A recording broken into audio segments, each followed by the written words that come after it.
Bonjour à tous. Donc aujourd'hui, cette vidéo est un temps, comment dire, un petit peu spécial. Il s'avère que je suis dans les écrits, je suis extrêmement content, ça avance vraiment à la vitesse d'un cheval au galop.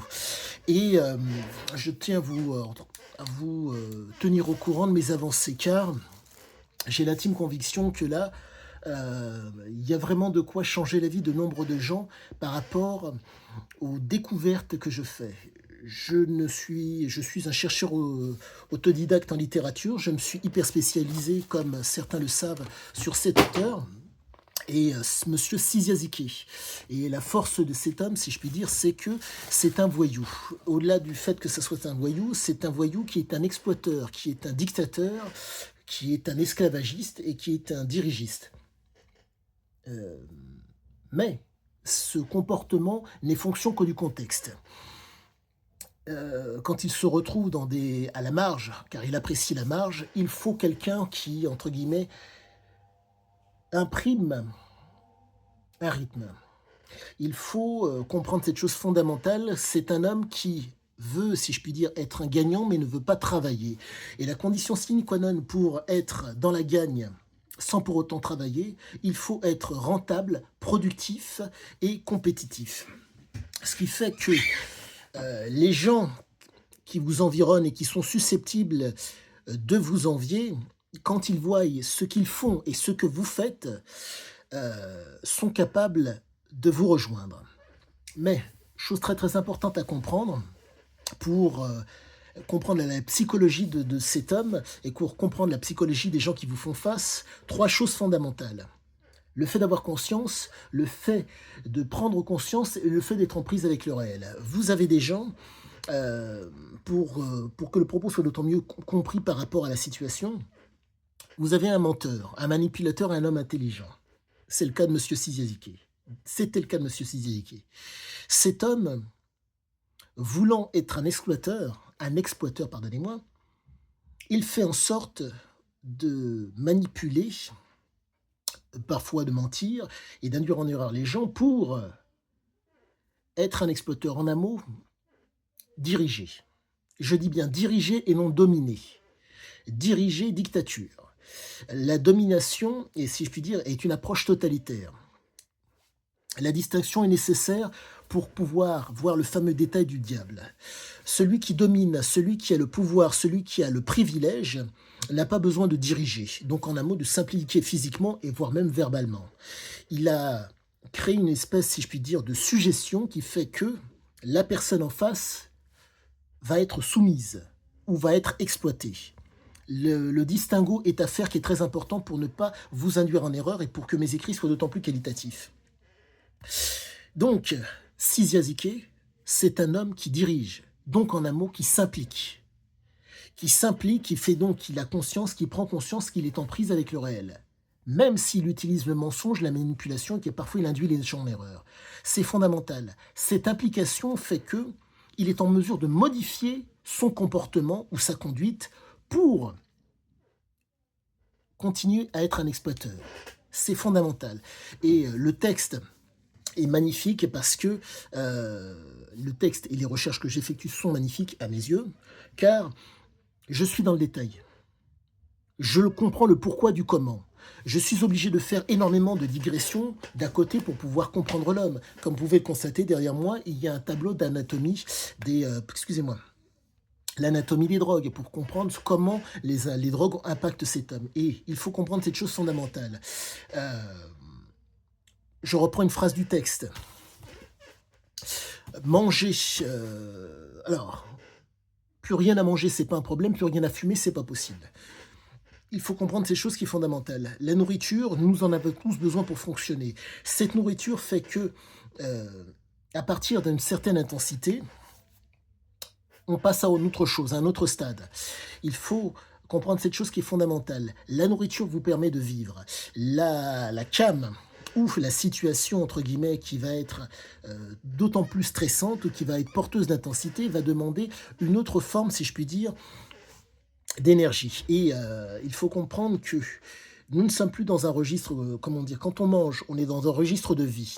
Quand on est dans quand on est dans un rapport avec une autre personne, ou avec un groupe de personnes, on est on peut être parfois dans un registre de survie, mais ça va dépendre. Là, je vous parle d'un homme qui ne veut pas qu'on lui assoie qui ne veut pas qu'on lui assoie une autorité sur lui. Ça donne toute la mesure de l'homme et c'est vraiment fantastique à comprendre et à décortiquer. Je suis instruit. J'espère vous informer et j'espère aussi peut-être vous instruire, voire vous initier. Mais le mot d'ordre pour pouvoir réussir, quoique ce tour de force, le texte que je fais, l'explication de texte que je fais sur cet homme, c'est de surtout, surtout, surtout être dans l'information et l'instruction. Et ça donne toute sa mesure. Et pour résumer la chose, quand vous êtes face à un homme qui vous explique que sa réussite est fonction de sa rentabilité, de sa productivité et le fait d'être souverain en un mot, il décide ce qu'il veut, il fait ce qu'il veut, ça change toute la donne. Mais cette capacité n'est envisageable que pour une seule et unique chose, parce qu'il est à la marge. Personne à la marge ne vous dicte ce que vous avez à faire. Et dans le cas de Siziazike, c'est exactement la même chose. Mais faut-il avoir les prédispositions, si je puis dire, génétiques pour? Aujourd'hui, j'en suis à comprendre que cet homme a eu une programmation génétique. Pour faire simple, nos gènes, nous en avons, qui nous distinguent les uns des autres. Les gènes ne sont pas visibles, mais parfois, entre guillemets, vous avez, si je puis dire, des choses apparentes qui peuvent transparaître, des choses que les gènes permettent de s'exprimer et transparaissent. Dans mon cas, c'est ma couleur de peau, ma pilosité, le fait que j'ai une calvitie. Il s'avère que, un début de calvitie, il faut comprendre que tout cela est tout à fait normal. Cela s'appelle une programmation. Ce sont des gènes qui ont été activés à des moments donnés et qui font que. Il faut comprendre cette chose qui est fondamentale. Cet homme a eu une programmation génétique qui fait que, de par les substances et de par le comportement, il a été en mesure, si je puis dire, de l'utiliser, voire, comment dire, de maximiser ce qu'il était. Je vais vous donner le détail de ce qu'il en est. Donc, la fameuse programmation génétique, il n'en est pas, comment dire, ce n'est pas lui qui l'a créée. La fameuse programmation génétique. À la suite de ça, vous avez ce qu'on appelle les réminiscences mammaliennes. Les réminiscences, ce sont ce qu'on pourrait appeler les impressions de déjà-vu. Vos ancêtres ont un vécu, et ce vécu a été passé par les gènes, et donc par les fameuses réminiscences. Ce qui fait que les gènes, les réminiscences, le père et la mère, dans un environnement, et ils ont un comportement qui font qu'ils ont envie de se, entre guillemets, reproduire. Ce qui fait que un enfant vient d'un naître. Dans le cas présent, Siziazike. Siziazike a des gènes parentaux qui se sont exprimés selon le contexte et à cause d'un comportement bien précis. Donc, le père territorial, pour peu que vous suiviez la chaîne, et tous ces éléments démontrent que Siziazike, pardonnez-moi, a été influencé par son environnement et par des comportements. Mais, chose à savoir qui est très importante, et chose qu'il dit dans le texte, dès que j'étais en mesure de courir plus vite que mon père, plus personne ne m'a donné d'ordre. Ça veut dire que la nourriture, la boisson, entre guillemets, ce qui permet de vivre, ne l'intéressait pas. Très très jeune, le corps a été, si je puis dire, stimulé par une intensité particulière. Quand on mange, ça génère une vigilance, parce que l'énergie, parce que la nourriture vous permet d'être bien. Mais dans le cas de Siziazike, ça ne suffisait pas. Il fallait, entre guillemets, c'est même pas qu'il fallait, l'intensité due au doute, due à l'ignorance, voire à la croyance d'une situation dans laquelle il allait se plonger, le stimulait d'autant plus, le rendait d'autant plus vigilant. Et donc, entre fumer de cigarette, la vie la nuit, la marge, vigilance accentuée, plaisir accentué, recherche quasiment constante de sensations. Et le texte et la neurobiologie expliquent cela. Il s'avère qu'actuellement, je suis les vidéos d'un certain neurobiologiste français qui s'appelle Philippe Faure, et c'est divin. Ça explique tout. Ça explique nombre de choses. Donc, entre la nourriture et pardonnez-moi, et l'intensité que va créer une situation porteuse d'adrénaline, ou voire une substance, c'est la substance qui va prendre le pas. Car, pour reprendre les propos de monsieur Philippe Faure, l'adrénaline, pardonnez-moi, la nourriture amène une certaine intensité, une certaine vigilance, mais les substances voir les situations, type jeu, type, de danger ou de en tout cas, qui donne l'impression qu'il y a un danger, stimule d'autant plus. Et là, nous sommes face à un homme qui ne pouvait déroger à ce type de stimulation. Le cerveau jeune a tellement été impacté par ces situations dites à risque que il ne pouvait que se diriger vers cela. Il s'avère que, à la différence des frères et sœurs qui ont eu, d'après ce que j'ai pu comprendre, des vies, plutôt rangées, car ils ont été en mesure de réfléchir. Le préfrontal prend les informations. À la suite de ça, il y a pardonnez-moi, une transmission au niveau du sous-cortical, au niveau de l'inconscient. Dans le cas de Cisiazike, c'est l'inconscient qui prenait le pas quasiment tout le temps. Pour faire simple, si vous laissez l'émotionnel prendre le pas, réfléchir sera difficile. Dans le cas de Cisiazike, l'émotionnel, pardonnez-moi, prenait le pas. Émotionnel et mémoire, qui font que l'amygdale et l'hippocampe, pour ceux qui sont un tant soit peu pointus, qui fait que vous vous retrouvez donc avec un besoin d'intensité, de vivre les choses avec une certaine intensité pour donner, comment dire, pour se projeter. Détails qui vous sont pesant d'or et qui permet vraiment de comprendre l'homme. Et donc, tout se tient. Le texte se tient, la neurobiologie explique le comportement de cet homme. Mais euh, j'ai l'impression, pour ma part, que il faut savoir qu'il s'appelait au départ Jean-Charles. De Jean-Charles, il est passé à Cisia. Cisia, c'est le nom de son père. Son père qu'il a vu arme à la main défendre la famille. L'événement du Maroc.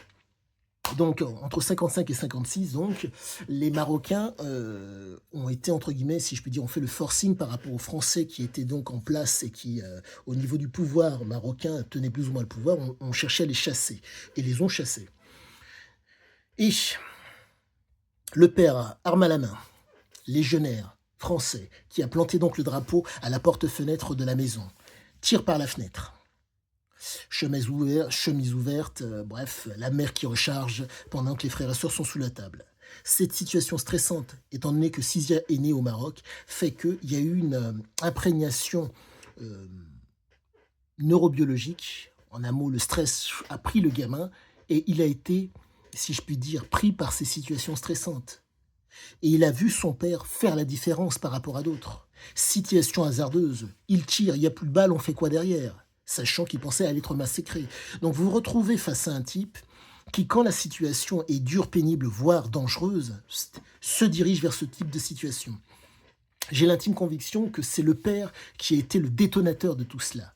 Et j'en reviens à ce que je vous disais, l'imprégnation jeune fait que ça a donné, comment dire, ça a dirigé sa vie. Je parle bien de diriger. Comprenez-moi, cet homme-là n'est pas dans la domination, mais dans la, comment dire, dans l'utilisation, dans le fait de diriger. Mes mots, comment dire, sont choisis à dessein. Dominer, diriger. Certes, c'était un bluffeur, il arrivait à être intelligent, manipulateur, intelligent et sans gêne. Mais il faut comprendre que, de par le besoin de vigilance, il ne peut pas, comment vous dire, s'inscrire dans une durée très longue. Vous me direz 3 ans par rapport à l'aventure de Rose, c'est une aventure qui est longue, mais il faut comprendre que le niveau d'intensité pour qu'il soit bien nécessite dans son cas rentabilité, pardonnez-moi, productivité et compétitivité. Ce qui fait qu'il est capable d'aller dans les secteurs d'activité à risque, dangereux, voire pénibles, pour laisser s'exprimer ce qu'il est, ses gènes. Et ça donne toute la mesure de l'homme et c'est un plaisir renouvelé à le lire et à écrire sur cet homme. Je pense, euh, je pense intéresser, en tout cas, peut-être pas grand monde, en tout cas j'espère intéresser du monde, mais sachez-le, mes écrits pourront aider beaucoup de gens sur bien des domaines par rapport aux rapports qu'ils établissent les uns avec les autres. Quoi qu'il en soit, les uns aux autres. Bref, à bientôt à tous.